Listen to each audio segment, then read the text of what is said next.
अऊज़ु बिल्लाहि मिनश्शैतानिर्रजीम बिस्मिल्लाहिर्रहमानिर्रहीम।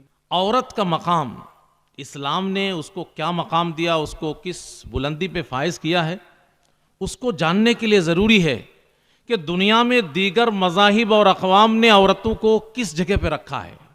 हल्की सी एक नज़र डाल ली जाए।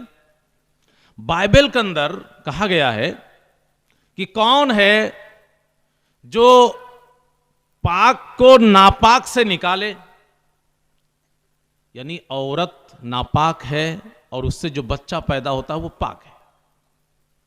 ये औरत का मकाम है। औरत को नापाक कहा जा रहा है बाइबल के अंदर। अच्छा, ये ख्याल कहां से आ गया भाई, बाइबल के अंदर औरत को नापाक कहा जा रहा है?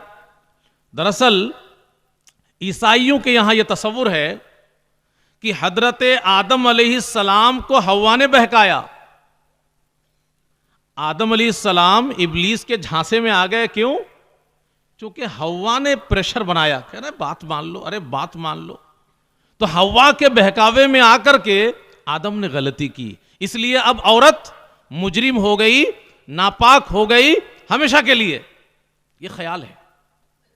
चुनांचे बड़े बड़े इनके आलिम जैसे अंथोनी है, चेरोम है, बर्नार्ड है, ये लोग औरत को क्या बोलते मालूम है? कहते हैं कि औरत शैतान का फैलाया हुआ एक जाल है। दुनिया की तमाम औरतों के बारे में ये बातें कह रहे हैं कौन? इनके आलिम। औरत शैतान का फैलाया हुआ जाल है, या औरत एक बिच्छू है जो हमेशा डसने के लिए तैयार है। बताइए, ये औरत की इज्जत है? इसी तरीके से यहूदियत के अंदर आप देखेंगे उनके उलमा की दुआ मनकूल है। वो क्या कहते हैं कि तू पाक है हमारे रब, कायनात के बादशाह, कि तूने हमें एक औरत पैदा नहीं किया। अल्लाह की तारीफ कर रहे हैं खुशी में कि अल्लाह तूने औरत नहीं बनाया, इसलिए तू पाक है और तेरी तारीफ कर रहा हूं मैं। तो इसका मतलब यह है कि औरत बना करके अल्लाह रब्बुल आलमीन ने उनको गलत कर दिया है। जिनको औरत बना दिया उनके साथ गलत हुआ है। आप बुद्ध मत के अंदर आप देखें, बुद्ध मत की तालीमात में यह चीज मौजूद है कि परफेक्ट मैन बनने के लिए, मुकम्मल इंसान बनने के लिए औरत से दूरी जरूरी है। अगर आप औरत के साथ रहेंगे, उसके करीब रहेंगे, बीवी अपनाएंगे, आप परफेक्ट मैन नहीं बन सकते, मुकम्मल इंसान नहीं बन सकते। चुनांचे देखिए, गौतम बुद्ध ने जब निर्वाण का रास्ता इख्तियार किया तो उनकी कई बीवियां थी, सबको छोड़ दिया उन्होंने, क्योंकि निर्वाण का रास्ता उस वक्त तक मुमकिन नहीं है उसको पूरा करना, उसमें कामयाब होना, जब तक औरतों के दरमियान रहें। लिहाजा औरतों को उन्होंने छोड़ दिया। हमें हिंदुस्तान में रहते हैं, हिंदू मत की तालीम पे आप एक निगाह डालें, उसके सिलसिले में आपको ये चीज मिलेगी कि ढोल, गंवार, शूद, पशु, नारी सकल ताड़ना के अधिकारी। यानी ये कहा गया है कि ढोल जिसको बजाते हैं, गंवार जाहिल किस्म के लोग, पशु जानवर, और नारी औरत, ये सारी की सारी चीजें डंडे के मोहताज हैं। इनको डंडे की जरूरत है, बगैर डंडे के इससे काम होने वाला नहीं है। आप ईरानी समाज का मुताला करें, रूसी समाज का मुताला करें, तो पता क्या चलेगा कि औरत को वो लोग एक प्रॉपर्टी समझते हैं, एक चीज समझते हैं। उसको खरीदिए, बेचिए, इस्तेमाल कीजिए, चलेगा। ये सोच है ईरानी समाज और रूसी समाज। और अरब समाज का मुताला करेंगे तो कुरान में आपको पता चलेगा कि अरब में औरत को किस निगाह से देखा जाता था, या उसको किस जगह में रखा गया था।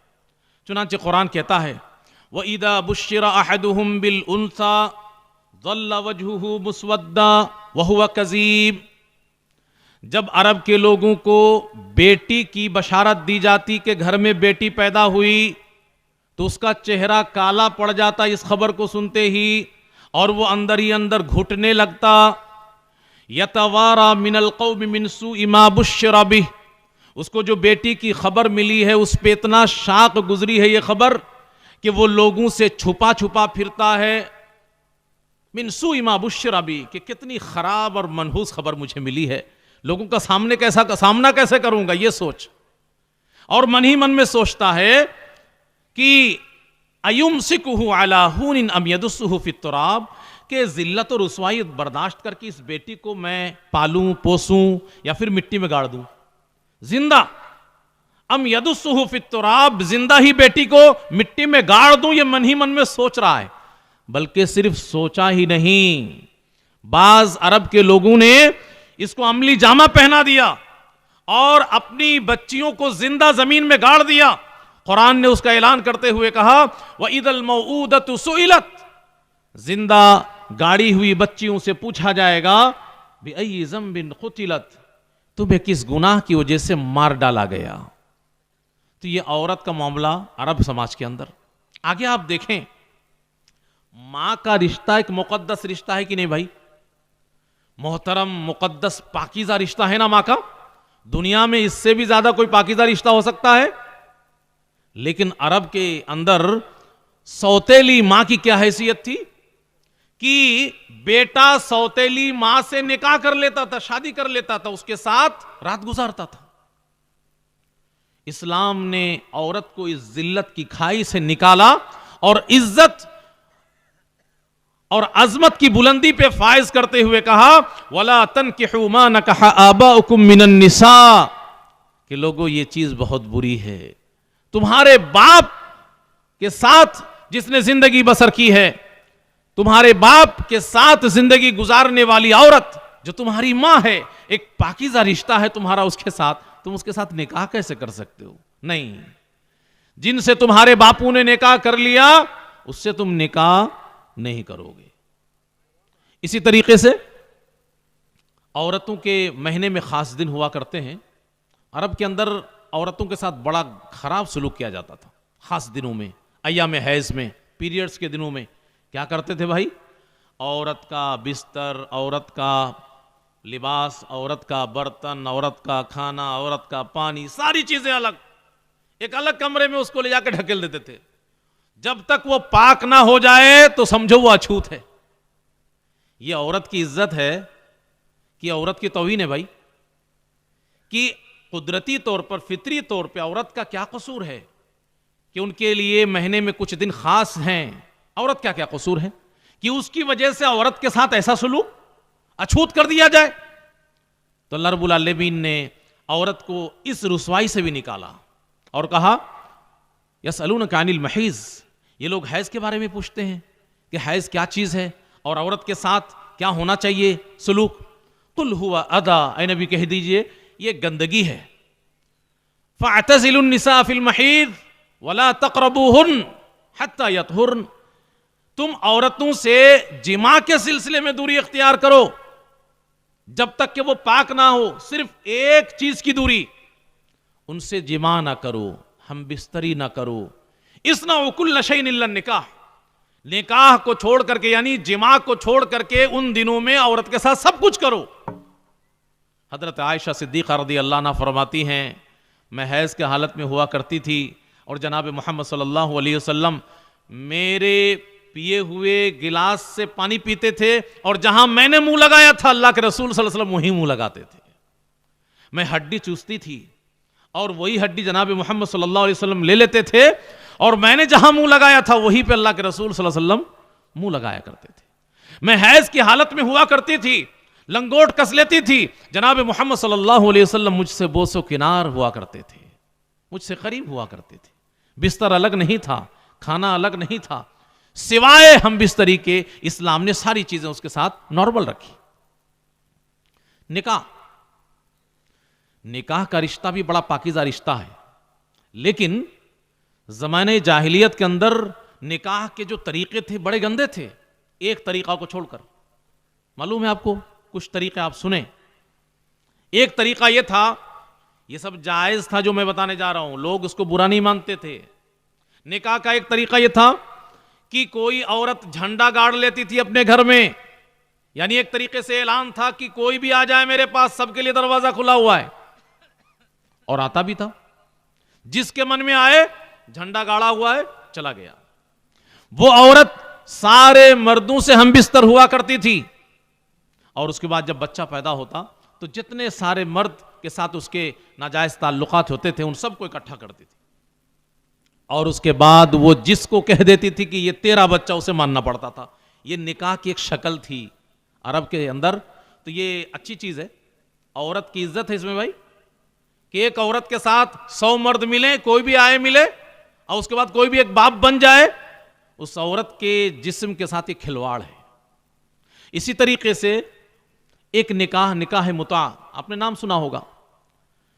एक मुकर्ररा वक्त तक के लिए निकाह कर लेना, 1 हफ्ते के लिए, 1 महीने के लिए, 1 साल के लिए, और जब टाइम खत्म हो गया फिर निकाह खत्म हो गया। टाइम पास वाला निकाह मुता, यह अरब के अंदर चलता था। इसी तरीके से एक और निकाह शिगार, मैंने तुम्हारी बहन से शादी कर ली, तुम भी मेरी बहन से शादी कर लो, मेहर नहीं है। मैं भी अपनी बीवी को मेहर नहीं दूंगा और तुम भी मेरी बहन को मेहर मत देना। अदली बदली वाला निकाह, और मेहर नहीं। मेहर से औरत की इज्जत और अजमत बुलंद होती है, और मेहर ही से उसे महरूम कर दिया जाए तो औरत खिलौना हो गई ना भाई। इस्लाम ने क्या कहा है कि तुम उसके शर्मगाह को हलाल कर रहे हो, बदले में मेहर दो। मेहर के बदले में शर्मगाह को हलाल कर रहे हो, वो कोई खिलौना नहीं है। और इसमें खिलौना बना दिया गया था औरतों को कि बगैर मेहर के अदला बदली कर लो, मेरी बहन से तुम निकाह कर लो, तुम्हारी बहन से मैं निकाह कर लो। एक और बहुत खराब शक्ल, इंसान के दिल में ख्याल होता था कि मेरा बच्चा बड़ा खूबसूरत पैदा हो, बड़ा ज़हीन पैदा हो, आगे चल करके बड़ा आदमी बने, तो मैं तो एक मामूली इंसान हूं, छोटा मोटा आदमी, मेरी कोई पहचान नहीं है, तो ऐसा करता हूं अपनी बीवी को फला खूबसूरत आदमी के घर भेज देता हूं रात गुजारने के लिए, कौम के सरदार के पास भेज देता हूं, फला खानदान के रईस के पास भेज देता हूं। और इसमें कोई बुराई नहीं थी। अपनी बीवी को अपनी रजामंदी से किसी दूसरे मर्द के पास भेज दिया करते थे वो, और उससे जब हमल ठहरता था तो उस बच्चे को वो अपना लेता था। बताइए इसमें औरत की इज्जत है? इस्लाम ने क्या किया? इन सब के ऊपर ब्रेक लगा दी। क्यों? ये सब औरत की तौहीन है, औरत की इज्जत नहीं इसमें। इस्लाम ने एक मुकद्दस रिश्ता मुकद्दस शक्ल में बहाल किया कि लड़की के जिम्मेदार सरपरस्त वली को बोल करके फिर लड़की की रजामंदी से मेहर के बदले में ईजाब व कबूल के साथ निकाह करो, और जिंदगी भर के लिए, जो आज हमारे दरमियान मौजूद है। तो इस निकाह में इस्लाम ने औरत को इज्जत बख्शी। अच्छा, निकाह करने की कोई लिमिटेशन नहीं थी। अब 4 पे तो इतनी उंगलियां उठ रही हैं कि इस्लाम ने 4 निकाह की इजाजत दे रखी है, लेकिन जिस जमाने में इस्लाम नाजिल हुआ और इस्लाम को नाफिज किया अल्लाह ने, उस वक्त के हालात क्या थे मालूम है आपको? 4 की भी लिमिट नहीं थी भाई, जितनी चाहो उतनी कर लो एक साथ। इस्लाम ने क्या कहा? 4 बीवियां ज्यादा से ज्यादा एक साथ रख सकते, उससे ज्यादा नहीं, मुकर्रर कर दी, हदबंदी कर दी। लेकिन अरब समाज के अंदर लिमिटेशन नहीं थी, जितनी चाहो उतनी औरतों से निकाह कर लो। इस्लाम ने हदबंदी करते हुए कहा कि यह भी औरतों के साथ मजाक है।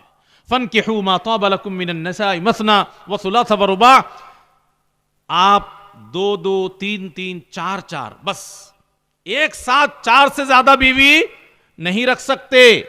और उसमें भी इस्लाम ने अदलो इंसाफ की शर्त लागू कर दी कि यह नहीं कि एक से ज्यादा बीवी रखो तो किसी के साथ खूब अच्छी तरह जिंदगी गुजारो और किसी को किनारे ढकेल दो, नहीं, इंसाफ करो। अगर इंसाफ ना कर सको तो एक से ज्यादा की भी गुंजाइश नहीं है। जी, इस बात को भी अब याद रखें।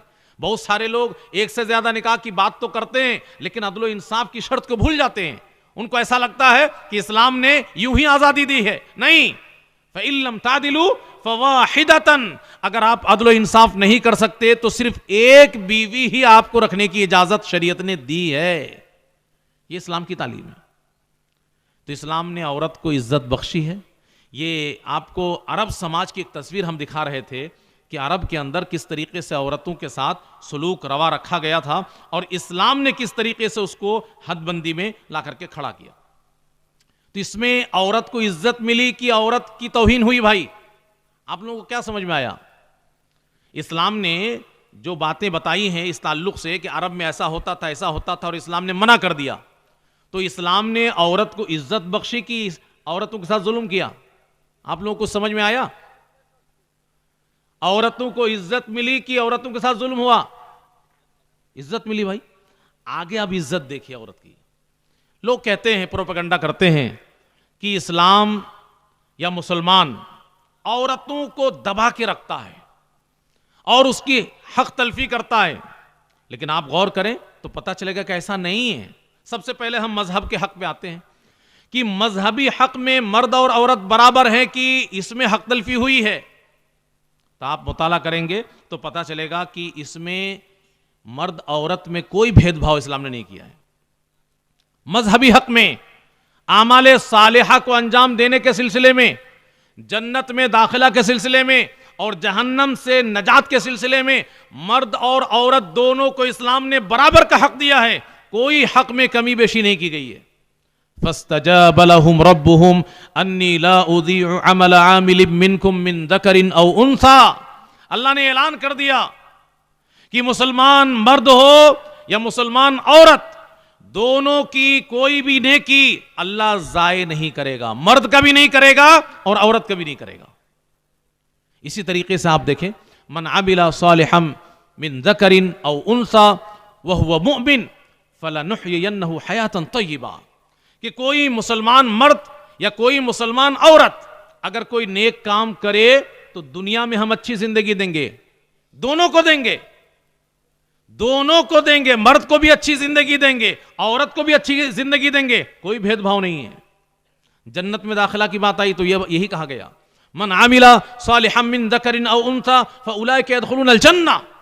मोमिन मर्द या मोमिन औरत अगर नेक काम करे तो दोनों में कोई भेदभाव नहीं है, कोई कमी बेशी नहीं है, जन्नत में दोनों दाखिल होंगे। बराबरी की इस्लाम बात करता है, कोई इसमें भेदभाव नहीं है और कमी बेशी नहीं है। इसी तरीके से औरत के सिलसिले में इस्लाम ने मजहबी हक को बयान करते हुए कहा कि लिर्रिजाल नसीबुम मिम्मा इक्तसबू वलिन्निसाई नसीबुम मिम्मा इक्तसब, कि मुसलमान मर्दों के लिए भी जो कुछ भी वो मेहनत करेगा उसका पूरा हक मिलेगा, और मुसलमान औरतों को भी जो कुछ भी वो मेहनत करेंगी उसका पूरा हक मिलेगा। नेकियों में कोई कमी बेशी नहीं है। बल्कि औरतों के दिल में एक बात आई सहाबा किराम रिज़वानुल्लाह अलैहिम अजमईन के ज़माने में कि जहां देखो कुरान में अल्लाह रब्बुल आलमीन ने मर्दों का जिक्र किया है, या अय्युहल्लज़ीना आमनू या मोमिनून, इस तरीके के अल्फाज कुरान में अल्लाह ने इस्तेमाल किया, तो हर जगह मर्द का जिक्र है। ये उलमा बैठे हुए हैं, वो जानते हैं कि ये तगलीब का कायदा यहाँ पे है और मर्द में औरतें शामिल हैं। मर्द को हुक्म दिया गया लेकिन उसमें औरतें भी शामिल हैं। लेकिन सहाबियात के दिल में थोड़ी सी तकलीफ हो रही थी कि अल्लाह हम लोगों का नाम लेकर के हम लोगों को नहीं कह रहा है। तो अल्लाह रब्बुल आलमीन ने उनका दिल रखने के लिए, सिर्फ उनके दिल की तसल्ली की खातिर कुरान करीम में एक लंबी आयत उतार दी और मर्दों के साथ उनका भी जिक्र किया। कैसे सिफात में, इन्नल मुस्लिमीन वल मुस्लिमात, मुसलमान मर्द और मुसलमान औरतें, वल मुमिनीन वल मुमिनात, मोमिन मर्द और मोमिन औरतें, वल कानितीन वल कानितात, इबादत गुजार मर्द और इबादत गुजार औरतें, वस्सादिकीन वस्सादिकात, सच बोलने वाले मर्द और सच बोलने वाली औरतें, वस्साबिरीन वस्साबिरात, सब्र करने वाली औरत और सब्र करने वाले मर्द और सब्र करने वाली औरतें, वल खाशिईन वल खाशियात, अल्लाह से डरने वाले मर्द और अल्लाह से डरने वाली औरतें, वल मुतसद्दिकीन वल मुतसद्दिकात, सदका करने वाले मर्द और सदका करने वाली औरतें, वस्साइमीन वस्साइमात, रोज़ा रखने वाले मर्द और रोज़ा रखने वाली औरतें, वल हाफिजीन वल हाफिजात, हिफाजत करने याद करने वाली मर्द और याद करने वाली औरतें, वज़्ज़ाकिरीन अल्लाह कसीरन वज़्ज़ाकिरात, अल्लाह को याद करने वाले मर्द और अल्लाह को याद करने वाली औरतें। इन सब का एक दूसरे के साथ अल्लाह रब्बुल आलमीन ने तज़किरा किया और आखिर में क्या कहा, यही बात मजहबी हक की बात आ रही, अअद्दल्लाहु लहुम मग़फ़िरा व अजरन अज़ीमा। मर्द हो या औरत, ये जितने सिफात दोनों के गिनाए गए हैं, इन सब के लिए जिनके अंदर ये सिफात होंगी, मर्द के अंदर हूं, औरत के अंदर हूं, अअद्दल्लाहु लहुम मगफिरा, इन सब के लिए अल्लाह रब्बुल आलमीन ने बख्शिश का वादा किया है, वह अजरन अजीमा, और इनके लिए अजर अजीम का अल्लाह ने वादा किया है, और उनके लिए मगफिरत और अजर अजीम को तैयार किया है। तो इस्लाम ने मजहबी हक औरत को पूरा का पूरा दिया है। आगे आइए जरा सा, कानूनी हक, कि सारा कानून इस्लाम का सिर्फ औरतों के लिए है कि मर्द के लिए भी? कानून में भी दोनों बराबर। सिर्फ दो मिसाल आपके सामने रखता हूं। अज़्ज़ानियतु वज़्ज़ानी फजलिदू कुल्ल वाहिदिम मिनहुमा मिअत जल्दा, जिना करने वाली औरत हो या जिना करने वाला मर्द हो, दोनों को 100 कोड़े लगाओ। कोई भेदभाव नहीं है कि मर्द को कम कोड़े लगाओ, औरत को ज्यादा लगाओ, बराबर सजा है। वस्सारिक़ु वस्सारिक़तु फ़क़्तउ ऐदियहुमा, चोरी करने वाला मर्द हो, चोरी करने वाली औरत हो, दोनों का हाथ काट डालो, कोई कमी बेशी नहीं है। कानून में आप आएंगे तो दोनों को बराबर का हक आपको दिखाई देगा कि दोनों को बराबर का हक है। अच्छा, सियासी हक, सियासत के सिलसिले में एक हदबंदी तो है, लेकिन राय और मशवरा देने का हक इस्लाम ने इसमें भी मर्द औरत दोनों को एक यकसा देखा है और पाबंदी नहीं लगाई है कि कोई अच्छा मशवरा हो तो सिर्फ मर्द ही देगा, सियासत के मामले में औरत राय और मशवरा भी नहीं दे सकती, ऐसा नहीं है। हां, औरत हुक्मरान नहीं बन सकती, आगे इसकी बात आएगी। औरत हुक्मरान नहीं बन सकती, यह दायरा अलग है, लेकिन मशवरा देना, सियासत में हिस्सा लेना, मशवरे के एतबार से दोनों बराबर हैं। हजरत उमर फारूक रजी अल्लाह अन्हु, उन्होंने सोचा कि महर की रकम के ऊपर पाबंदी लगा देते हैं। लोग बहुत महर दे रहे हैं, महंगी महंगी महर, तो उससे पाबंदी लगाते हैं, हदबंदी मुकर्रर कर देते हैं कि इससे ज्यादा कोई महर नहीं देगा। एक बूढ़ी खातून आती हैं और कहती हैं कि अल्लाह कुरान में कहता है, वह आते तुम इहदाहुन्ना किंतारा, कि तुम औरतों को उहुद पहाड़ के बराबर सोना दे दो, उहुद पहाड़ के बराबर सोना दे दो महर में। अल्लाह ने उहुद पहाड़ के बराबर सोने की बात कुरान में कही है, ये उमर कौन होता है उसमें पाबंदी लगाने वाला? एक बूढ़ी खातून एतराज कर रही है। हजरत उमर फारूक रज़ी अल्लाह अन्हु की आंख खुल जाती है और कहते हैं कि मुझे ताज्जुब है कि एक बूढ़ी खातून को वो बात समझ में आ गई जो उमर को समझ में नहीं आया, और जुर्रत नहीं करते कि हदबंदी नाफिज करें, इस सिलसिले में कोई लिमिटेशन मुकर्रर करें। नहीं, जितनी महर दे सकता है दो, जितनी भी महंगी महर कोई देना चाहे दे सकता है। वह आते तुम इहदाहुन्ना किंतारा, मानना पड़ा। लेकिन अब इसका मतलब यह नहीं है कि हम आप ऐसा समझ लें कि मर्द और औरत बराबर हैं, जैसा कि दुनिया के लोग कहते हैं। दुनिया के लोग यही कहते हैं, मर्द औरत दोनों बराबर, हर मैदान में, हर जगह में। यह बात गलत है, और यह बात इसलिए गलत नहीं है कि इस्लाम में है, इस्लाम में भी है और उसके पीछे लॉजिक है, आपको भी समझ में आ जाएगी। एक बात बताइए, एक मर्द को यहां पे खड़ा कर दीजिए और एक औरत को खड़ा कर दीजिए, सब लोग अपनी आंखों से देखिए, क्या दोनों का जिस्म बराबर है? बराबर है भाई? जब देखने ही में बराबर नहीं तो फिर बराबरी की बात क्यों करता है भाई कोई? आप खड़ा कर दो, खुद ही बोलोगे कि दोनों बराबर नहीं है, दोनों अलग हैं, आपकी आंखों के सामने दोनों अलग हैं। जिस्म अल्लाह ने उसका अलग बनाया है और मर्द का अलग बनाया है। औरत का जिस्म अल्लाह रब्बुल आलमीन ने बहुत काट छांट के बहुत खूबसूरत और नाजुक बनाया है, और मर्द को काट छांट के नाजुक नहीं बनाया, हट्टा कट्टा मजबूत बनाया है। भाई एक बात बताइए, कोई चीज बिल्कुल सपाट खड़ी करिए आप, एक पिलर खड़ा करिए आप चारों तरफ से बिल्कुल बराबर, और एक पिलर खड़ा करिए जिसमें नक्शो निगारी हो, कहीं पे मोटा कहीं पे पतला, मजबूत कौन वाला होगा? लॉजिक के हिसाब से बोलिए आप, कौन वाला मजबूत होगा भाई? जो सीधा है कि जो खूबसूरत बनाने के चक्कर में कहीं बहुत पतला कर दिया गया है? कौन वाला मजबूत होगा? सीधा वाला। तो औरत मजबूत है जिस्म में कि मर्द मजबूत है? ये लॉजिक है। औरत को अल्लाह रब्बुल आलमीन ने तराश खराश करके नाजुक बना दिया है, और उसके पीछे का राज है कि उसको खूबसूरत बनाना था। आइए एक हदीस आप सुन लीजिए। प्यारे नबी जनाब मोहम्मद सल्लल्लाहु अलैहि वसल्लम फरमाते हैं, मन कान युमिनु बिल्लाहि वल यौमिल आखिर, जो अल्लाह पर और आखिरत के दिन पर ईमान रखता है, फला युदी जारा, वो अपने पड़ोसी को ना सताए, वस्तौसु बिन निसाई खैरा, और औरतों के बारे में अच्छे सलूक की वसीयत कबूल कर ले। औरतों के बारे में अच्छे सलूक की, हुस्ने सलूक की मेरी वसीयत कबूल कर ले। आगे आप वजह बता रहे हैं कि क्यों औरतों के साथ अच्छा सलूक करना, हुस्ने सलूक करना, खैर का मामला करना। फ़इन्नहुन्ना खुलिक़ना मिन ज़िला। हमारी माएँ बहनें बहुत गौर से इसको सुने, पहले नाराज ना हो जाए हमसे कि मौलवी साहब क्या बता रहे हैं, ये नबी की हदीस बता रहा हूं, लेकिन लोग बारीकी से इस हदीस को नहीं समझते हैं। फ़इन्नहुन्ना खुलिक़ना मिन ज़िला, औरतें पिसली की हड्डी से पैदा की गई हैं। क्या बताना चाह रहे हैं अल्लाह के रसूल सल्लल्लाहु अलैहि वसल्लम? कि औरतें टेढ़ी हैं, ज़हन दिमाग के एतबार से भी, सोच और फिक्र के एतबार से भी, और जिस्म के बनावट के एतबार से भी। फ़इन्नहुन्ना खुलिक़ना मिन ज़िला, औरतें पिसली की हड्डी से पैदा की गई हैं।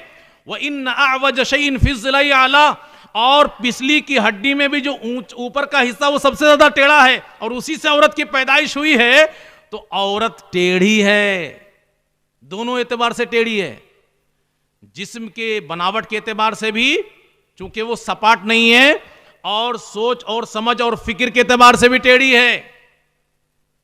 तो अल्लाह के रसूल सल्लल्लाहु अलैहि वसल्लम ने तलकीन कर दी कि जब औरत फितरतन टेढ़ी है तो उसके साथ हुस्ने सलूक से काम लेना, वरना बात बिगड़ जाएगी। फ़इन ज़हब्त तुक़ीमु, अब इस टेढ़ी हड्डी को तुम सीधी करने जाओगे तो वो तो पहले ही से नाजुक है, तराश खराश करके टूट जाएगी, ये हड्डी टूट जाएगी, यानी संभाल ही नहीं पाओगे, तलाक देना पड़ेगा तुम्हें, इनको सुधार नहीं पाओगे अपने मन के मुताबिक। हाँ, ये हमें आपको बतलाया गया है कि अल्लाह रब्बुल आलमीन ने फितरी तौर पर इनको कमजोर किया है, टेढ़ा किया है, लिहाजा इनके साथ हुस्ने सलूक से पेश आना, खैर का सलूक मामला करना, और अपनी जिंदगी इसी तरीके से गुजार लेना, समझा बुझा करके, प्यार और मोहब्बत से। वरना ये औरत ऐसी टेढ़ी है कि अगर तुम इसके सीधी करने के चक्कर में जाओगे तो दुनिया में अच्छे अच्छे कोई नचा देगी, सीधी नहीं होगी, वो तुम ही को टेढ़ा कर देगी, तलाक दे बैठोगे।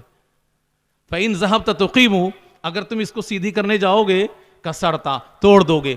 अब इसका मतलब यह है कि मौलवी साहब इनको छोड़ दो, इनके हाल पे जो मन में आए वो करे, नहीं, वो तो और टेढ़ी हो जाएगी। अगर छोड़ दोगे तो फिर बड़ा नुकसान हो जाएगा। निगाह भी रखो, ध्यान भी रखो, ख्याल भी रखो, प्यार और मोहब्बत से समझा के काम भी ले लो, जरूरत पड़े तो बेवकूफ बना दिया करो। 500 रुपए की साड़ी लाओ और कहो अरे इससे महंगी साड़ी तो दुकान में थी ही नहीं, 5000 की है, जरूरत पड़े तो झूठ भी बोल दो उनसे, अगर घर की कंडीशन ऐसी है। बेवकूफ तो बन जाएगी लेकिन टेढ़ी रहेगी, अगर वो आप सीधी करने जाओ तो गड़बड़ हो जाएगा। तो अगर आप छोड़ दोगे उसको तो वो तो टेढ़ी की टेढ़ी रह जाएगी और बड़ा नुकसान हो जाएगा, बड़ी गलतियां हो जाएंगी। लिहाजा बहुत सोच समझ करके औरत का इस्तेमाल करो। तो इस हदीस के अंदर मैं क्या कह रहा था आपसे, औरत जिस्मानी एतबार से मर्दों के बराबर नहीं है, ये हमारी आंखों के सामने है। लिहाजा ये नारा ही बातिल है कि मर्द औरत दोनों बराबर। अरे दोनों बराबर है या नहीं भाई, निगाह बता रही है अलग अलग है। अच्छा, अपने दिमाग के एतबार से भी मर्द से कमजोर है औरत। क्यों? कुरान कहता है, अल्लाह ही ने उसको कमजोर बनाया है। अवमन युनश्शअ फिल हिलिया व हुवा फिल खिसाम गैर मुबीन।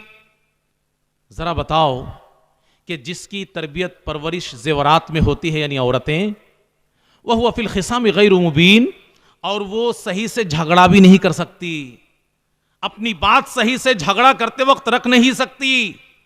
ये कुरान में अल्लाह रब्बुल आलमीन ने उसके दिमाग की कमजोरी की तरफ इशारा कर दिया है, क्योंकि नाजुक चीज है और अल्लाह ने उनकी दिलचस्पी उसी में रखी है, सजने संवरने में। इसलिए फिक्र के एतबार से बहुत मजबूत नहीं है, ज़हन दिमाग के एतबार से जो तुम्हारे मुकाबिल हो। मर्द को अल्लाह रब्बुल आलमीन ने ज्यादा मजबूत किया, औरत को कमजोर किया है। इसीलिए अल्लाह कहता है वह हुआ फिल खिसाम गैर मुबीन, कि झगड़े के सिलसिले में औरत अपनी बात सही से रख नहीं पाएगी आपके सामने, बात कहीं की थी और कहीं की चली जाएगी। वो आप किसी बात पे नाराज थे और 50 बात खोल करके रख देगी सामने, आप पागल हो जाएंगे, कौन वाली आप समझाएं। और जो लोग भी शादीशुदा हैं, मैं भी शादीशुदा हूं, मेरे पास भी एक बीवी है, तो वो समझ सकते हैं इस चीज को। तो इसलिए अब अक्लमंद आदमी क्या करेगा? झगड़े की तरफ तो कभी मत जाओ। अक्लमंद आदमी कभी भी औरत के साथ झगड़े की तरफ नहीं जाएगा, इसलिए कि अल्लाह ने ऐलान कर दिया है वह हुआ फिल खिसाम गैर मुबीन, अगर झगड़ा करने में जाओगे घंटों के घंटों बीत जाएंगे और मामला सुलझेगा नहीं, उलझता चला जाएगा। ये अल्लाह ने ऐलान कर दिया है। अच्छा, एक दलील तो ये हुई, एक और दलील बड़ी मजबूत दलील है कि अगर कभी लेन देन करो किसी से, कर्ज लेन देन करो, तो आयत दैन जो कुरान की सबसे लंबी आयत है उसमें अल्लाह रब्बुल आलमीन ने कहा कि फस्तशहिदू शहीदैन मिन रिजालिकुम, जब कभी भी कर्ज का लेन देन करो तो 2 आदमी को गवाह बना लो। अपने मुआशरे में 2 आदमी को गवाह बना लो। ये भी बहुत बड़ी भूल हो रही है हमारे मुआशरे में। लोग दोस्तों के साथ लेन देन करते हैं तो समझते हैं कि रिश्ता खराब हो जाएगा अगर किसी को गवाह बना लेंगे। अरे भाई, गवाह नहीं बनाओगे तभी रिश्ता खराब होगा, कल को जाकर के बात बिगड़ जाए। तो इस्लाम ने क्या कहा? फस्तशहिदू शहीदैन मिन रिजालिकुम, 2 आदमी को गवाह बना लो। लेकिन अगर मान लीजिए कि 2 आदमी ना मिले, फ़इल्लम यकूना रजुलैन, 2 आदमी ना मिले, औरतें मौजूद हैं लेकिन 2 आदमी नहीं, एक ही आदमी मिल रहा है, तब क्या करेंगे? इस्लाम ने तो पहली बात है कि यह हक ही नहीं दिया है कि सिर्फ औरतों को गवाह बनाओ, कि 2 आदमी के जगह में 5-10 औरतों को गवाह बना लो, यह ऑप्शन ही नहीं है। एक आदमी तो होना जरूरी है। यह इस बात की तरफ इशारा है और दलील है कि औरत फिक्री तौर पर कमजोर है दिमाग के एतबार से, इसलिए औरत ने मुकम्मल गवाह उनको माना ही नहीं है कि अगर 2 आदमी ना हो तो सिर्फ औरतों को गवाह बना लो। यह कहा नहीं, बल्कि कहा एक आदमी तो चाहिए, फरजुलुन, एक आदमी तो चाहिए। हां, दूसरा आदमी नहीं मिल रहा है, उसकी जगह में औरत को गवाह बना सकते हो, लेकिन सिर्फ एक औरत को नहीं।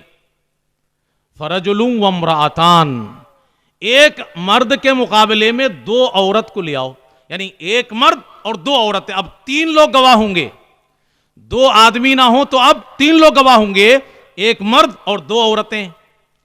क्यों ऐसा किया भाई? बात वही आ गई, कुरान ने कह दिया कि अगर उनमें से एक भूल जाएगी तो दूसरा याद दिला देगी। इसका मतलब क्या है कि मर्द के ऊपर यह खतरा नहीं है, मर्द के ऊपर यह खतरा नहीं है। ज़हन और दिमाग के एतबार से अल्लाह ने मर्द को मजबूत बनाया है, इसी वजह से एक औरत को अल्लाह ने गवाह नहीं बनाया, बल्कि एक मर्द की जगह में 2 औरत को गवाह बनाया कि एक भूल जाए तो दूसरी औरत इस्लाह कर दे कि नहीं, बात ऐसी हुई थी, इतने रुपए का मामला था। तो जिस्मानी एतबार से और फिक्री एतबार से औरत बराबर नहीं है, और ये लॉजिक के एतबार से और ये ऐन फितरत के मुताबिक है, क्योंकि हम आप इसका तजुर्बा करके भी देख सकते हैं। आप कोई आदमी ये ना कहे कि फला औरत तो बहुत टैलेंटेड है, बहुत ज़हीन और फतीन। शाज़ है, कोई औरत बहुत ज़हीन फतीन होती हैं, लेकिन दुनिया के सारे मर्द के मुकाबले में सारी औरतों को रखेंगे तो रिजल्ट ऐसी आएगा जो इस्लाम ने दिया है। अच्छा, आगे दायरा कार के एतबार से दोनों को इस्लाम ने अलग अलग बांट दिया है मैदान, इसमें दोनों बराबर नहीं है। और इसके पीछे भी शरीयत का क्या मकसूद है, वो भी औरत की इज्जत मकसूद है, उसको मकाम और मर्तबा बुलंद करना उनका मकसूद है, ना कि उसके साथ जुल्म करना मकसूद है। इस्लाम ने क्या कहा? फ़इदा क़ुदियतिस्सलाह फ़ंतशिरू फ़िल अर्ज़, मर्दो तुम्हारा दायरा कार बाहर है, जमीन में फैल जाओ, तुम घर के अंदर बैठे मत रहना। हम लोग भी तो कहते हैं भाई, कोई अगर मर्द घर ही में बैठा रहता है तो कहते हैं भाई चूड़ी पहन के बैठा है, इसका मतलब घर में बैठना ये औरतों का काम। हम लोग कहते हैं हमारे माहौल और मुआशरे में, लेकिन कबूल नहीं करते। हम लोग कहें तो ठीक, और अल्लाह कहता है तो सही नहीं है। यही सही है कि मर्दों के जिम्मे अल्लाह रब्बुल आलमीन ने बाहर का पूरा मैदान रखा। फंतशिरू फिल अर्ज़, बताइए इबादत का वक्त है, इबादत आपने कर लिया, उसके बाद भी आप मस्जिद में टिके मत रहिए। आपके ऊपर जिम्मेदारियां हैं, आपको जिम्मेदारी को निभाना पड़ेगा, इसलिए आपको जमीन में फैलना पड़ेगा। फंतशिरू फिल अर्ज़ वब्तगू मिन फज़लिल्लाह, ये मर्द का दायरा कार है। बाहर निकलो और इंतजाम करो, माल दौलत, अल्लाह का रिज़्क़ तलाश करो। और औरत को अल्लाह ने क्या कहा? वक़र्न फ़ी बुयूतिकुन, औरतें तुम लोग अपने घरों के अंदर ठहरी रहो, घर से बाहर मत निकलो। औरतों को घरों में ठहरने के लिए कहा है, वक़र्न फ़ी बुयूतिकुन।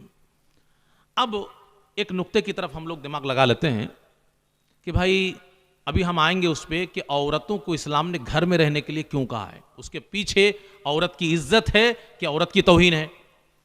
अभी असल जो बात कहनी है वो ये कि इस दुनिया में हमारे और आपके आने का मकसद क्या है भाई। हम दुनिया में आए हैं, इसके पीछे मकसद क्या है, अल्लाह की इबादत कर रहे हैं, काहे के लिए कर रहे हैं, टारगेट क्या है, क्या चाहिए हम लोगों को, मालूम है भाई आप लोगों को। इस दुनिया की जिंदगी में नमाज पढ़ के, रोजा रख के, तमाम इबादत करके हमें क्या चाहिए, किसी को नहीं मालूम है। जन्नत माशाअल्लाह आप लोगों को मालूम है। मर्द को सिर्फ चाहिए कि औरत को भी चाहिए, दोनों को चाहिए। अच्छा चलिए भाई, अब मर्द को अल्लाह रब्बुल आलमीन ने कहा कि जमीन में फैल जाओ, घूमो फिरो, सब कुछ करो तुम, और औरतों से कह दिया कि तुम घरों में रहो। औरत घर में रह करके जन्नत जा सकती है कि नहीं, एक सवाल है। औरत सिर्फ घर ही में रहे, घर से ना निकले बिल्कुल, तो इस दुनिया की जिंदगी का जो मकसद है उसमें वो कामयाब हो पाएगी कि नहीं हो पाएगी, जन्नत हासिल कर पाएगी कि नहीं कर पाएगी। डाउट है आप लोगों को? अरे डाउट होना ही नहीं चाहिए भाई। जब अल्लाह ने घर में रहने के लिए कहते फिर डाउट खत्म हो जाना चाहिए, मुसलमान हैं। और अल्लाह ने उसको खुले लफ्जों में खत्म करके बता दिया, इदा सल्लतिल मरअतु खम्सहा, जब औरत 5 वक्त की नमाज पढ़ ले, तो 5 वक्त की नमाज पढ़ने के लिए बाहर आना जरूरी है औरत के लिए?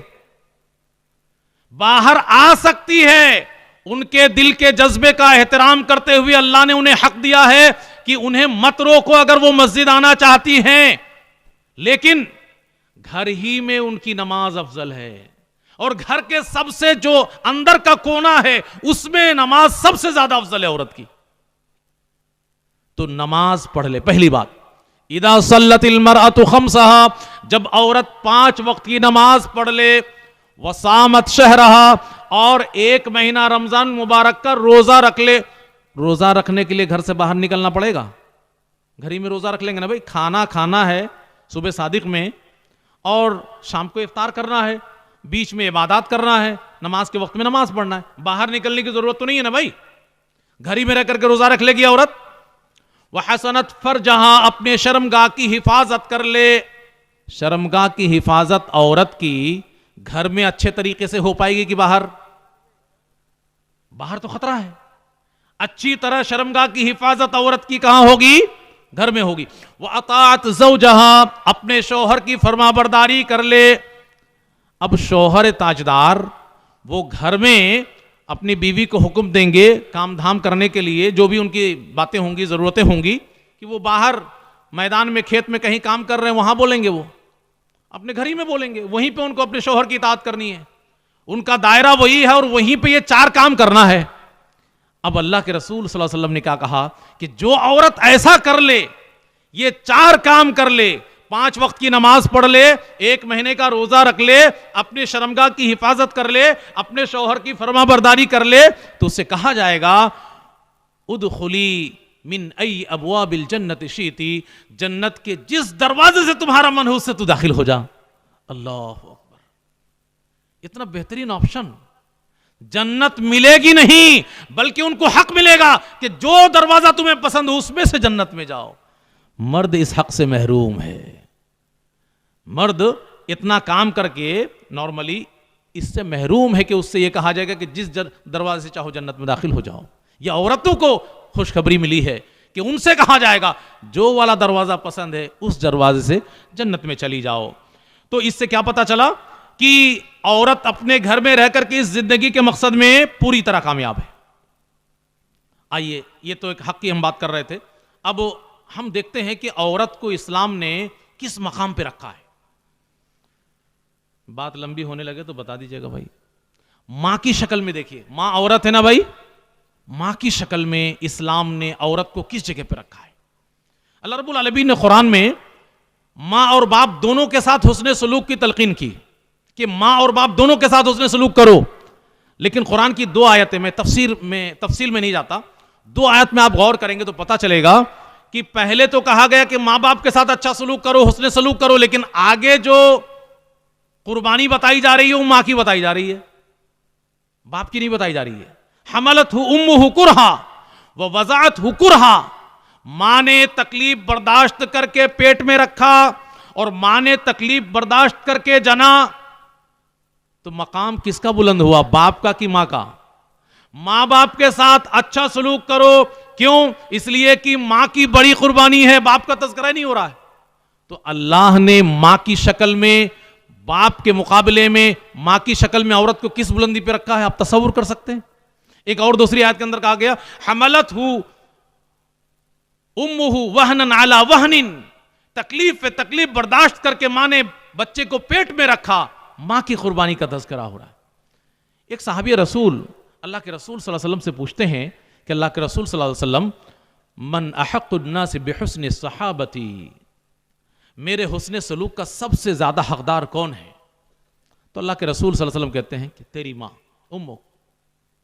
फिर कौन? तेरी मां। फिर कौन?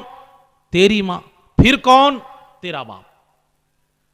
100% में से 75% हुस्न सलूक का हक मां का, मां को अल्लाह ने दे दिया कि मां हक रखती है कि उनके साथ अच्छा सलूक करो। कितना? 75%। 25% बाप को दिया गया। 4 मर्तबा में 3 मर्तबा मां का नाम लिया गया, 1 मर्तबा बाप का नाम लिया गया। बताइए इस्लाम ने मां की शक्ल में औरत को किस बुलंदी पे फायज किया है?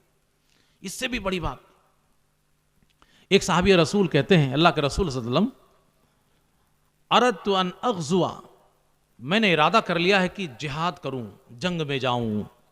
मैं आपसे मशवरा करने के लिए आया हूं कि जाऊं कि ना जाऊं, अच्छा रहेगा कि नहीं रहेगा।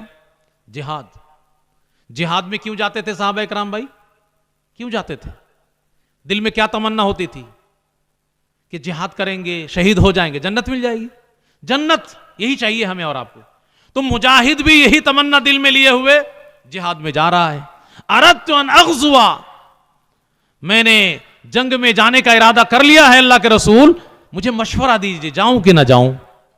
अल्लाह के रसूल सल्लल्लाहु अलैहि वसल्लम पूछते हैं, हल लक मिन क्या तुम्हारी मां है? कहते हैं हाँ मेरी मां तो है। तो अल्लाह के रसूल सल्लल्लाहु अलैहि वसल्लम कहते हैं, फलसमहा, जंग में ना जाओ, जिहाद में ना जाओ, मां को लाजिम पकड़ लो, मां की खिदमत करो, मां के साथ रहो। क्यों? फ़इन्नल जन्नत तहत रिजलैहा, जन्नत जो तुम जिहाद में जाकर के लेना चाहते हो, मां की खिदमत करो, मां के पैर के नीचे जन्नत है, वही मिल जाएगी। अल्लाह अकबर, कितना बड़ा मकाम औरत को इस्लाम ने मां की शक्ल में दिया है। आप सोच सकते हैं, बीवी को लोगों ने दुनिया में इंटरटेनमेंट का सामान समझा है, तफरी का सामान, इंजॉय करने के लिए। आमतौर लोगों के जहनो दिमाग में यही रचा बसाओ। दुनिया में इब्लिस ने इसको खूबसूरत बना दिया है कि औरत इंटरटेनमेंट की चीज है। लेकिन ये औरत को जब आप खिलौना बना दे, तफरी का सामान, तो ये औरत की इज्जत है भाई, ये औरत की इज्जत है कि उसको हम खिलौना समझें, कि इंजॉय करें उससे। इस्लाम ने बीवी के रिश्ते को कितना खूबसूरत बना करके पेश किया है, आप सोच नहीं सकते कि बीवी को इस्लाम ने कितना खूबसूरत उसकी ताबीर की है बीवी की, कि बीवी क्या चीज है। वमिन आयातिही अन खलक़ लकुम मिन अनफुसिकुम अज़वाजा लितस्कुनु इलैहा, तुम्हारे ही नफ्स से तुम्हारा जोड़ा बीवी की शक्ल में अल्लाह ने बनाया। बीवी क्या चीज है? सुकून की चीज है, सुकून। लितस्कुनु इलैहा, बीवी से तुमको सुकून मिले। हमारी माएं बहनें बहुत ध्यान से इस बात को सुने और गौर करें कि बीवी सुकून की चीज है। आपको अपने शौहर के लिए सुकून की चीज बनना चाहिए।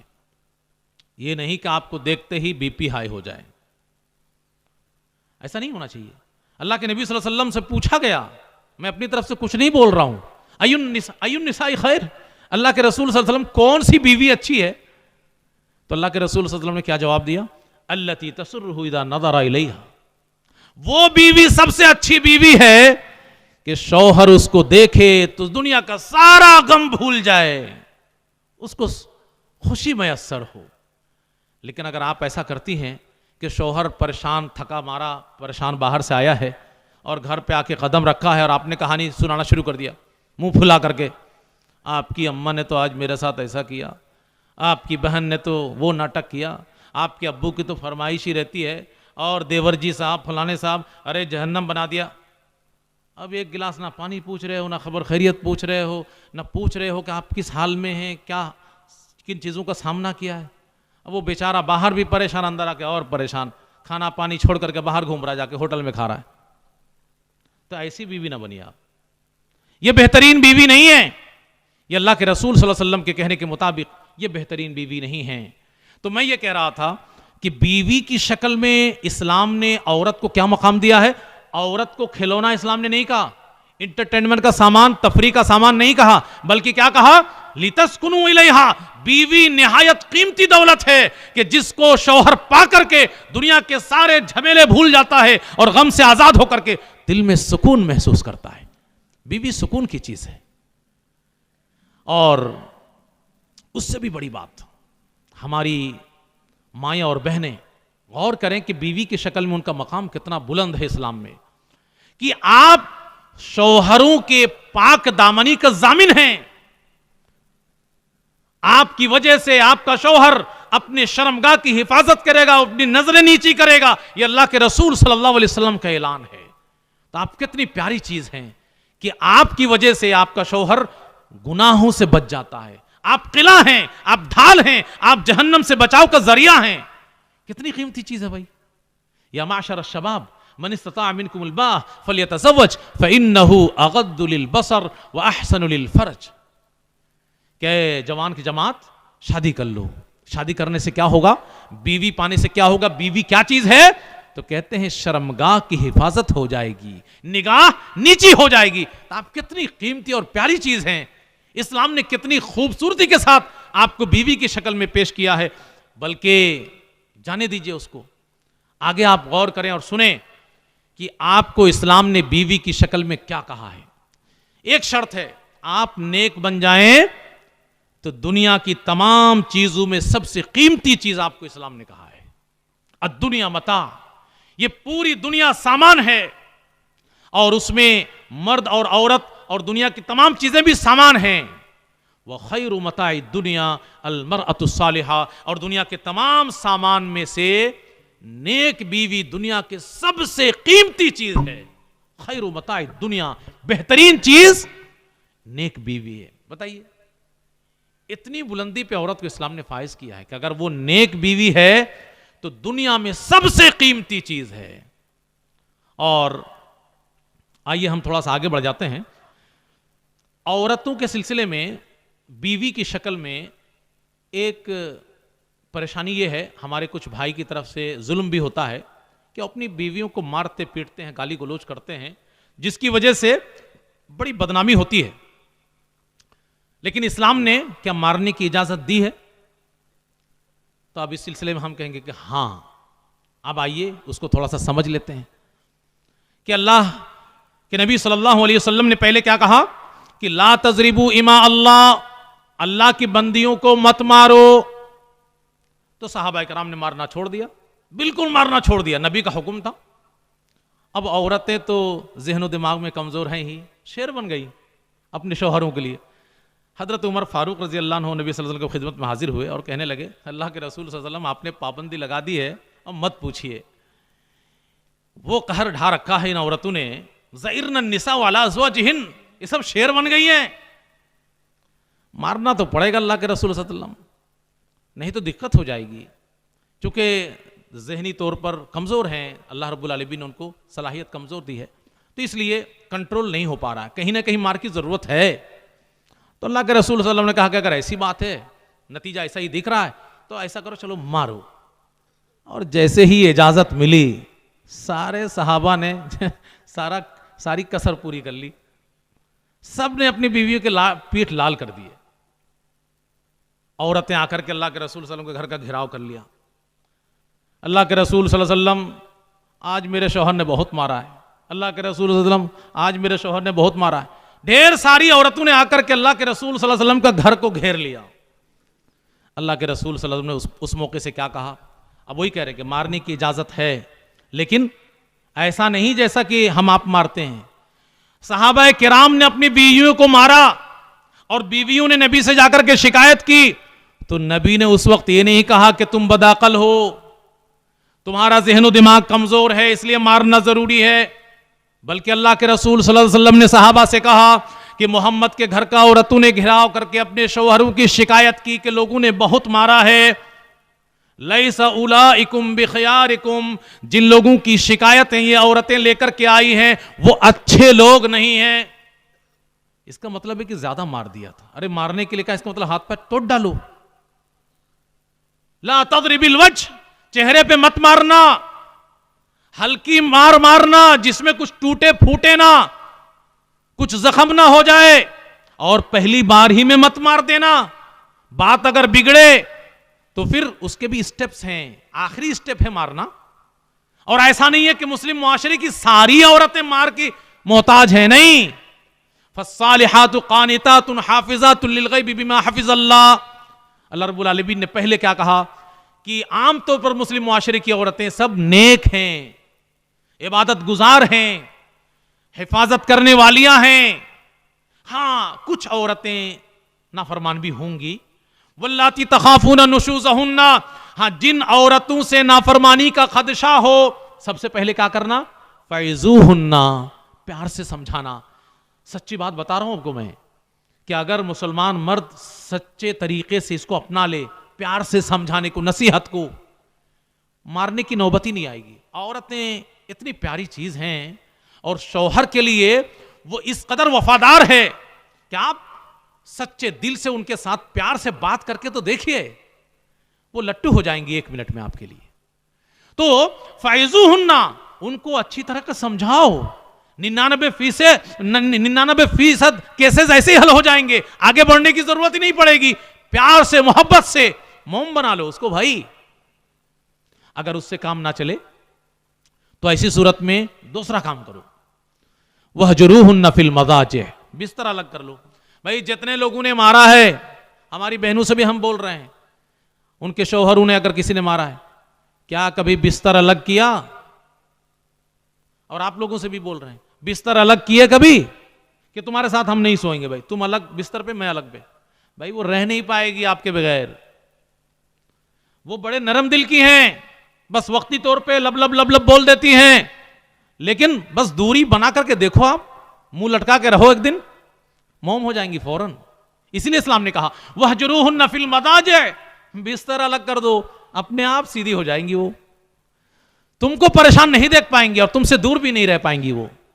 लेकिन कुछ औरतें थोड़ा सा ढीठ होती हैं, ये दोनों स्टेप से भी काम नहीं चलता, तो कहा कि फज़रिबूहुन, जब इससे भी काम ना चले तो मारना। लेकिन फिर बात वही है, ऐसी मार मत मारना कि वो बाबेला खड़ा कर दे।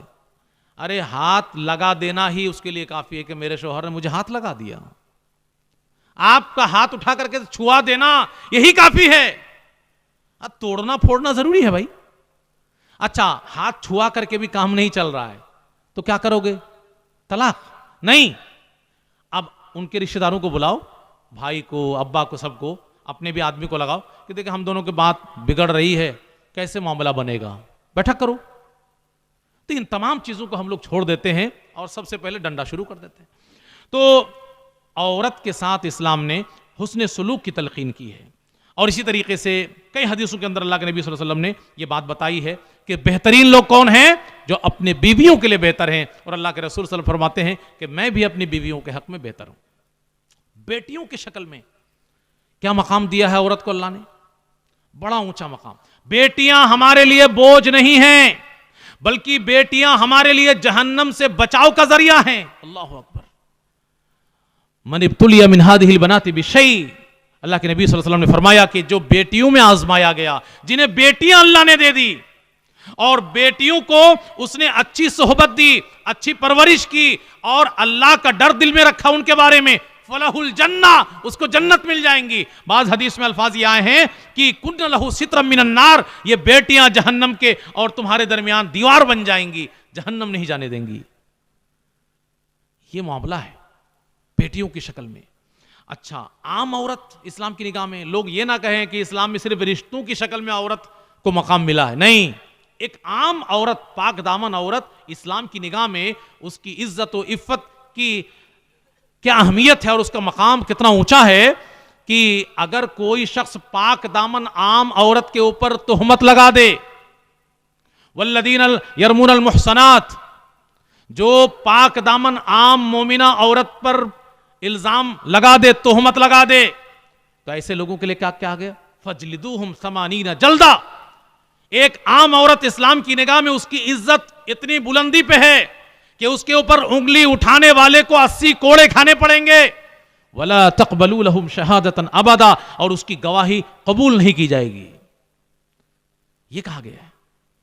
अब आइए हम आखिरी हिस्से पे थोड़ी बात कर लेते हैं। पर्दे के सिलसिले में लोगों को ऐसा लगता है, हमारी माओ बहनों को भी लग सकता है कि औरत के ऊपर बड़ा जुल्म किया इस्लाम ने, लेकिन ऐसा नहीं है मेरे भाई। ये पर्दा भी दर हकीकत उसकी मकाम की बुलंदी की दलील है। पर्दा जो इस्लाम ने लागू किया है वह औरत के ऊपर जुल्म नहीं, बल्कि औरत का मकाम और मर्तबा उससे बुलंद हो गया है। क्यों? आइए सबसे पहले हम उसके पीछे के राज को आपके सामने खोल दें। हजरत आदम अलैहिस्सलाम और हव्वा अलैहिस्सलाम को अल्लाह ने जन्नत में जब ठहराया था तो क्या कहा था? इब्लीस से होशियार रहना। और क्या कहा था कि इस दरख्त के करीब मत जाना। लेकिन इब्लीस ने क्या किया? फवस्वस लहुमा शैतान लियुबदिया लहुमा मा वूरिया अन्हुमा मिन सौआतिहिमा। शैतान ने दोनों के दिल में वसवसा डाला और क्या कहा कि इस दरख्त को चख लोगे तो ये हो जाएगा, वो हो जाएगा, फला फला, और तुम्हारा मैं खैर खा हूं, कसम खाने लगा। लेकिन उसके पीछे मकसद क्या था इब्लीस का मालूम है? ये नुक्ता आज अपने दिमाग में आप बिठा लीजिए, हमारी माएँ बहनें इसको एकदम महफूज कर लें। इब्लीस ने सबसे पहला हमला इंसानों के ऊपर किया था। उस हमले के पीछे की वजह क्या थी? लियुबदिया लहुमा मा वूरिया अन्हुमा मिन सौआतिहिमा। जो शर्मगाह तुम्हारा पर्दे में है उसको खोलना चाह रहा था वो। पीछे राज क्या था इब्लीस का? ये कि शर्मगाह खोल दे। इब्लीस का तो काम यह है कि सारे इंसानों को बहका करके अपने जाल में फंसा करके जहन्नम में साथ में ले जाए। उसने तो वादा कर लिया अल्लाह से, बल्कि उसने यहां तक कह दिया कि लाक़ुदन्न लहुम सिरातकल मुस्तकीम, मैं सिरात मुस्तकीम पे बैठ जाऊंगा और इन सबको खींच लूंगा। इसलिए बहुत चौकन्ना रहने की जरूरत है। इस्लाम के नाम पे कभी आप धोखा मत खाइएगा। काला रसूलुल्लाह कोई कह दे तो धोखा मत खा लीजिएगा। अरबी इबारत पढ़ करके कह दे कि ये अरबी में है तो धोखा मत खा जाइएगा। ज़ईफ और मौजू रिवायत और तमाम चीजें लोग बयान करते चले जाते हैं, धोखा मत खाइएगा। ये सिरात मुस्तकीम पे बैठ करके इब्लीस ने हमला करने की बात कही थी, और ये इब्लीस का जो काम है वो दीन के नाम पे आपको धोखा देगा, दीन बोल करके आपको जाल में फंसाएगा। तो उसने क्या कहा था कि मैं चौतरफा ऐसा हमला करूंगा कि मेरे हमले से ये तितर बितर हो जाए, कोई बच नहीं पाएगा। चंद को छोड़ करके सब मेरी झोली में आ गिरेंगे। अल्लाह रब्बुल आलमीन ने कहा कि सबको जहन्नम में डालूंगा। तो इब्लीस ने सबसे पहला टारगेट क्या किया? ये नहीं कहा था कि भाई शिर्क करो, कत्ल करो, चोरी करो, फलाने करो, कुछ नहीं। सबसे पहला उसका हमला यह था कि किसी तरीके से इनके शर्मगाह खुल जाएं। लियुबदिया लहुमा मा वूरिया अन्हुमा मिन सौआतिहिमा। शर्मगाह के ऊपर जो पर्दा पड़ा है वो हट जाए और दोनों के सामने शर्मगाह खुल जाए।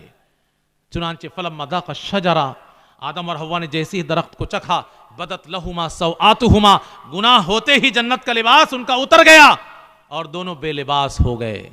वतफ़िक़ा यख़सिफ़ान अलैहिमा मिन वरक़िल जन्ना, और जन्नत के दरख्त के पत्तियों से अपने शर्मगाहों को दोनों ढांपने लगे। इससे एक चीज और समझ में आती है कि फितरी तौर पर इंसान बाहया और बाशरम है। फितरी तौर पर इंसान बाशरम और बाहया है, लेकिन माहौल और मुआशरे में जब वो हया और शर्म के लिबास के उतार फेंक देता है फिर वो कुछ भी कर लेता है। नबी करीम सल्लल्लाहु अलैहि वसल्लम की हदीस की रोशनी में कि इदा लम तस्तही फसना माशित, कि जब शर्म करना छोड़ दो, हया करना छोड़ दो, फिर जो मन में आए वो करो। इब्लीस ने इसी को पकड़ा था कि इनको पहले बेहया करो, पहले बेशर्म करो, फिर इससे सब कुछ करवा लेंगे। तो सबसे पहला हमला यही था इब्लीस का कि इनको बेहया करो। तो देखिए औरत को अल्लाह रब्बुल आलमीन ने बहुत काट छाट के नाजुक और खूबसूरत बनाया। अच्छा, खूबसूरत क्यों बनाया है? उसके पीछे भी एक वजह है। चूंकि दुनिया में इंसानी नस्ल को चलाना है, दुनिया में इंसानी नस्ल को चलाना है, और उसके लिए जरूरी था कि औरत को खूबसूरत बनाया जाए ताकि मर्द उसकी जिम्मेदारी कबूल करे, उसकी तरफ खींचे।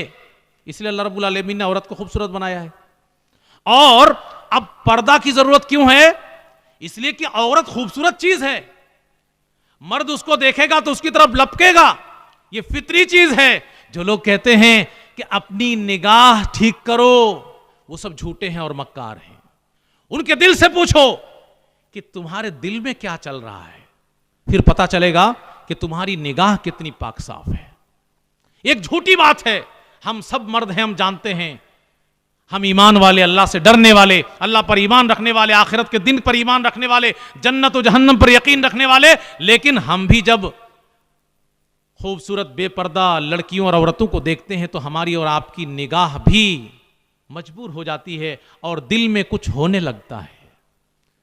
तो इन लोगों के दिल में कुछ नहीं होता है, होगा, हो ही नहीं सकता है, वो झूठ बोल रहे हैं, वो झूठ बोल रहे हैं, ये हो ही नहीं सकता है। प्यारे रसूल जनाब मोहम्मद सल्लल्लाहु अलैहि वसल्लम का फरमान है, अल मरअतु औरा, औरत पर्दे की चीज है, छुपाने की चीज है, चूंकि निहायत ही खूबसूरत चीज है और दुनिया की सबसे कीमती चीज है। इदा खरजत, अगर किसी जरूरत के खातिर ही घर से बाहर निकलेगी, जैसे ही बाहर निकलेगी, इस्तशरफह शैतान, तो शैतान ताक झांक करवाना शुरू कर देता है, लड़कों की निगाह उसके ऊपर पड़ने लगती है। तो ये औरत की इज्जत ऐसी चीज है कि वो खतरे में है। औरत की इज्जत क्या है भाई? खतरे में। आप किसी भी औरत से पूछ लो, यहां तक कि गैर मुस्लिम बहनों से भी पूछ लो कि तुम्हारी निगाह में सबसे कीमती चीज क्या है, वो यही बोलेगी कि मेरी इज्जत। और इसी वजह से आप खबर सुनते होंगे कि गैर मुस्लिम बहन भी जब उसकी इज्जत लुट जाती है, रेप हो जाता है, तो वो दुनिया में जीना गवारा नहीं करती, खुदकुशी कर लेती है। तो ये औरत की हिफाजत की खातिर इस्लाम ने उसको हक देते हुए कि उसके साथ कुछ गलत ना हो जाए, उसकी सबसे कीमती चीज लुट ना जाए, उसकी हिफाजत की खातिर इस्लाम ने औरत को पर्दे में रखा है और घर में रहने के लिए कहा। तो ये औरत के साथ जुल्म है कि औरत के मकाम की बुलंदी है? क्या समझ में आया भाई? अच्छा, ऐसा नहीं है कि सिर्फ इस्लाम ने कहा है कि औरत पर्दा करे, औरत ने हर उस रास्ते को बंद कर दिया है जिसकी वजह से एक औरत की इज्जत लुट सकती है। चुनांचे इस्लाम यह कहता है कि पहली बात तो ये कि औरत घर से ना निकले, अगर बहाजत और जरूरत के वक्त घर से निकले तो पर्दा करके निकले। या अय्युहन नबी कुल्ली अज़वाजिक व बनातिक व निसाइल मुमिनीन युदनीना अलैहिन्ना मिन जलाबिबिहिन्ना, कि घर से अगर कभी जरूरत पड़ने पर निकले तो अपने ऊपर जिल्बाब डाल ले जो सर से पैर तक उसके जिस्म को ढांप ले। ज़ालिका अदना अन युरफ़ना फला युज़ैन, इसके पीछे की वजह यह है कि वो सेफ हो जाएंगी, वो महफूज हो जाएंगी, लोगों को समझ में आ जाएगा कि ये ऐसी वैसी औरत नहीं है कि जिसको हम फंसा लेंगे, बल्कि वो डरेगा हाथ डालने से और शरीफ समझ करके फला युज़ैन, कोई नुकसान नहीं पहुंचाएगा, वो बची रहेंगी। इसी तरीके से अगर कभी बात करने की जरूरत पड़ जाए अजनबी मर्द से, तो इस्लाम ने क्या कहा? ला तख़ज़ाना बिल क़ौल, बात में नरमी नहीं होनी चाहिए, औरत लचक ना रखे अपनी बात में। फ़यत्मअल्लज़ी फ़ी क़ल्बिही मरज़, किसी के दिल में बीमारी है तो वो मन ही मन में लालच करेगा कि शायद हरी झंडी मिल रही है और कहीं भी अटैक कर सकता है, वो किसी भी तरीके से हासिल करने के लिए कोशिश कर सकता है और औरत की इज्जत खतरे में पड़ सकती है। तो इस्लाम ने सिर्फ पर्दा लागू नहीं किया है, हर उस रास्ते के ऊपर ब्रेक लगाई है जिसकी वजह से औरत की इज्जत लुट सकती है, औरत के जिस्म के ऊपर कोई हाथ डाल सकता है। चुनांचे आप देखें, ज़ेबो ज़ीनत की चीजों के इजहार से भी इस्लाम ने रोक दिया कि कोई भी ज़ेबो ज़ीनत की चीज औरत अजनबी मर्द के सामने जाहिर नहीं कर सकती। वला युब्दीन ज़ीनतहुन, जाहिर नहीं करेंगी, उसकी तफसील बयान कर दी। हाँ, फला फला तुम्हारा रिश्तेदार है जिससे खतरा नहीं है, शौहर है, बाप है, भाई है, ससुर है, वगैरह वगैरह, अपना बेटा है, इनको छोड़ करके जिनसे खतरा है उनके सामने तुम ज़ेबो ज़ीनत का इजहार भी नहीं करोगी। यहां तक कहा गया कि अगर तुम बाहर निकलो और तुमने पैर पे जेवरात पहन रखे हैं, वला यदरिबन बिअरजुलिहिन लियुअलम मा युखफीन मिन ज़ीनतिहिन्ना, जोर से पैर जमीन पे मत रखना वरना तुम्हारे पाजेब के झनकार से किसी का दिल मचल सकता है और वो तुम्हारे लिए खतरा बन सकता है, तुम्हारी इज्जत पे वो हाथ डाल सकता है और तुम्हारी कीमती चीज खतरे में पड़ सकती है। ला यखलुवन्न रजुलन बिमरातिन, पर्दा करके अजनबी मर्द के साथ कोई औरत रह सकती है? मुकम्मल ढांप ले अपने आप को, पर्दा कर ले शरई लिबास में बिल्कुल, और अजनबी मर्द के साथ तन्हा एक कमरे में हो जाए ये कहते हुए कि मैं पर्दे में हूं, खतरा है। तीसरा शैतान है। जहां कहीं भी अजनबी मर्द के साथ औरत तन्हाई में होती है, तीसरा शैतान होता है। और किसी को भी ये महसूस करना हो, जिसने भी अपनी जिंदगी में तन्हाई इख्तियार की होगी, उसको महसूस हो जाएगा कि तीसरा शैतान कैसे कैसे दिल में काम कर रहा होता है। खतरा है, थोड़ी देर में सारा पर्दा उतर जाएगा। इसलिए इस्लाम ने पाबंदी लगाई कि तन्हा किसी अजनबी मर्द के साथ औरत रह नहीं सकती, उसके ऊपर भी पर्दा है। लेकिन अफसोस की बात है कि हमारी माओ और बहनों ने आज जो बुर्का पहनना शुरू कर दिया है, वो बुर्का खुद पुरकशिश और जाज़िबियत से भरपूर, उस बुर्के को भी ढांकने की जरूरत है। इस्लाम ने इसीलिए पर्दा रखा है कि नॉर्मल कोई ऐसा कपड़ा पहन लो कि तुम्हारी तरफ कोई खींचे ना, और आप बुर्का और ऊपर के सामान को भी इतना सजा करके आप पहन रही हैं कि मजबूर हो जाए। इस्लाम ने इत्र लगाने के लिए मना कर दिया औरत को कि इत्र लगा करके बाहर नहीं जाएगी। क्यों भाई? इत्र में भी कशिश होती है। कोई भी औरत अगर इत्र लगा करके जाए कि लोग उस इत्र से महजूज हों, तो उसे जानिया कहा गया है कि वो दावत गुनाह दे रही है। कोई भी उसके ऊपर हमला कर सकता है, उस इत्र की खुशबू में वो उसकी तरफ खिंच सकता है। तो इस्लाम ने सिर्फ पर्दे को लागू नहीं किया है, और भी बहुत सारी चीजें लागू किया है। क्यों? इसीलिए ताकि औरत महफूज रहे। तो औरत को इस्लाम ने महफूज किया, या औरत के ऊपर जुल्म है, या उसको एक बुलंद मकाम पे इस्लाम ने फायज कर दिया? औरत की सबसे कीमती चीज की हिफाजत का सामान इस्लाम ने मुहैया किया, और लोग कहते हैं कि औरत के ऊपर जुल्म हो रहा है। बताइए कहां की बात कहां पे ले जा करके उसको दुनिया के सामने बयान किया जा रहा है। बहरहाल पर्दा के सिलसिले में भी आप ख्याल रखें कि पर्दा का जो लिबास है वो तंग नहीं होना चाहिए, बारीक नहीं होना चाहिए, झलकने वाला लिबास नहीं होना चाहिए, और इसी तरीके से मर्द का कपड़ा आप इस्तेमाल ना करें। तमाम किस्म के पर्दे के लिबास के ऊपर भी इस्लाम ने हुक्म नाफिज किया है। तो इन तमाम चीज़ों का ख्याल रखना ज़रूरी है। तो औरत को इस्लाम ने जो मकाम और मर्तबा दे दिया है, ना दुनिया में आज तक किसी ने दिया और ना क़यामत तक दे सकता है। उसको, औरत को उस मकाम पर रखने के लिए इस्लाम कबूल करना पड़ेगा। तो ये औरत की सेफ्टी है इस्लाम में, औरत की हिफाजत है, उसकी इज्जत और इस्मत की हिफाजत है। अल्लाह रब्बुल आलमीन से दुआ करें कि अल्लाह रब्बुल आलमीन तमाम मुसलमान भाई और बहनों को सबसे पहले इस्लाम ने औरत को जो मकाम दिया है, दलाइल की रोशनी में बारीकी को समझ करके उसको समझने फिर कबूल करने की तौफीक अता फरमाए। पर्दे की शक्ल में इस्लाम ने औरत को कितना सेफ कर दिया है और औरत को कितना बुलंद मकाम दिया है, इस नुक्ते को भी जहन में हमेशा जिंदा रखने की तौफीक अता फरमाए। इस्लाम की इन तालीमात पर हमें संजीदगी के साथ अल्लाह रब्बुल आलमीन अमल करने की तौफीक अता फरमाए। अल्लाह रब्बुल आलमीन हम सब के बैठने को कबूल फरमा ले और हम सब के टूटे फूटे अमाल को कबूल फरमा ले। जन्नतुल फिरदौस में हम सबको जगह इनायत फरमाए। व आखिरु दावाना अनिल हम्दुलिल्लाहि रब्बिल आलमीन। वस्सलाम।